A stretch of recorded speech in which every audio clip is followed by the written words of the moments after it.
જય માતાદી, રાધે રાધે ફ્રેન્ડ્સ. આજે મારા ઘરની રસોઈમાં બનાવવામાં આવે છે મેંદુ વડા, સાંભાર અને બે પ્રકારની ચટણી, જેમાં છે નાળિયેરની ચટણી અને ટમાટરની ચટણી. નાળિયેરની ચટણી બનાવવા માટે 1 કપ નાળિયેરના નાના ટુકડા લો. તેમાં 100 ગ્રામ ડાળિયા, 8 થી 10 લસણની કળી, થોડા કોથમીરના પાન, 4 થી 6 લીલા મરચાં નાખી સ્વાદ પ્રમાણે મીઠું નાખો. મિક્સરમાં પીસી લો. જરૂર મુજબ પાણી ઉમેરી પેસ્ટ બનાવો.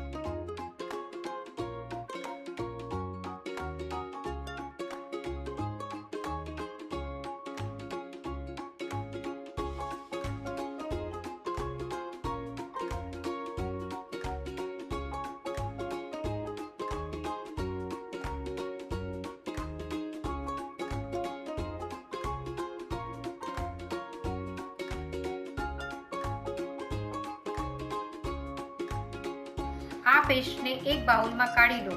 તૈયાર છે નાળિયેરની ચટણી. ટમાટરની ચટણી બનાવવા માટે 4 મોટી સાઈઝના ટમાટર લો. 2 કાંદા લો. હવે બંનેને ક્યુબમાં કાપી લો. 8 થી 10 લસણની કળી, અડધો ઇંચ આદુ અને થોડા કોથમીરના ડંડા લો. પેનમાં 2 ચમચી તેલ ગરમ કરો. તેમાં થોડા અડદની દાળના દાણા, લાલ મરચાં, આદુ લસણ નાખી સરખું સાતળી લો.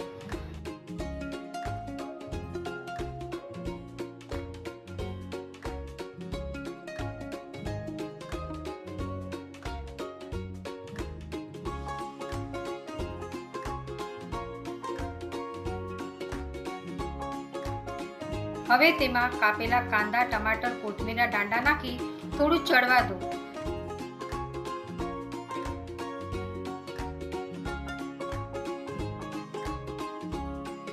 પછી તેમાં સ્વાદ પ્રમાણે મીઠું અને કશ્મીરી લાલ મરચું પાવડર નાખી બરાબર મિક્સ કરો.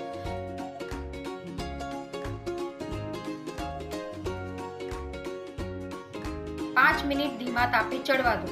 ઠંડુ થયા પછી પેસ્ટ બનાવી લો. તૈયાર છે ટમાટરની ચટણી.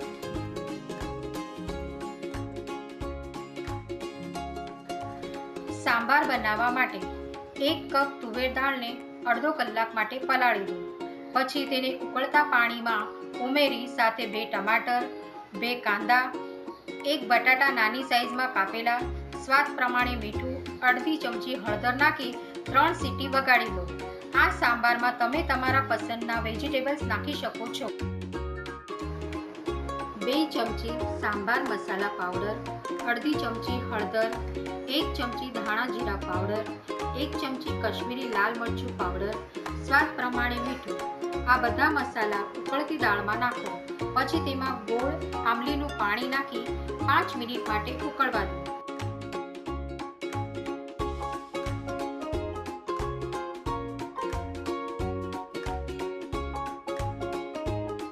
તૈયાર છે સાંભાર. તડકા માટે 2 ચમચી તેલ ગરમ કરો. તેમાં રાઈ, કડી પત્તા અને સૂકા લાલ મરચાં નાખી વઘાર કરી લો. આ વઘારને નાળિયેરની ચટણી, ટમાટરની ચટણી અને સાંભારમાં નાખી મિક્સ કરી લો.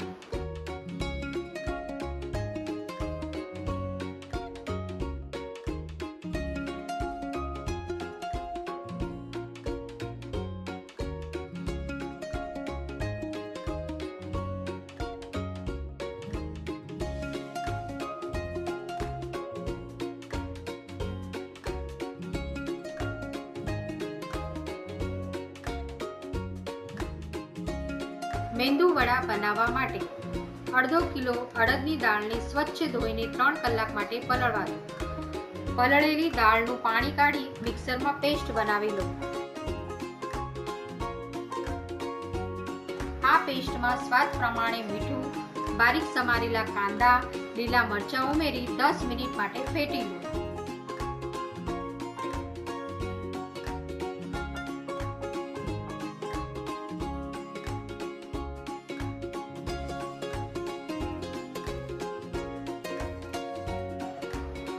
મેંદુ વડા બનાવવા માટે કડાઈમાં તેલ ગરમ કરો.